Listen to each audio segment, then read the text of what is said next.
రాష్ట్రానికి NDSA team వచ్చింది. 3 రోజుల పాటు కాళేశ్వరం ప్రాజెక్టుపై ఫీల్డ్ వర్క్ నిర్వహించనుంది. ఎన్డీఎస్ఏ టీంకు అన్ని రకాల సహకారాలు అందజేస్తామని మంత్రి ఉత్తమ్ కూడా తెలిపారు.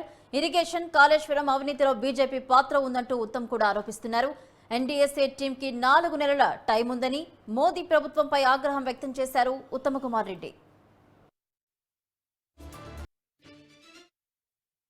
తెలంగాణ రాష్ట్రానికి ఎన్డీఎస్ఏ టీం వచ్చింది. 3 రోజుల పాటు కాళేశ్వరం ప్రాజెక్టులపై ఫీల్డ్ వర్క్ నిర్వహించనుంది.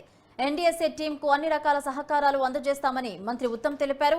ఇరిగేషన్, కాళేశ్వరం అవినీతిలో బీజేపీ పాత్ర ఉందని కూడా ఆరోపిస్తున్నారు ఉత్తమకుమార్ రెడ్డి. ఎన్డీఎస్ఏ టీంకి 4 నెలల టైం ఉందని మోదీ ప్రభుత్వంపై ఆగ్రహం వ్యక్తం చేశారు ఉత్తమకుమార్ రెడ్డి.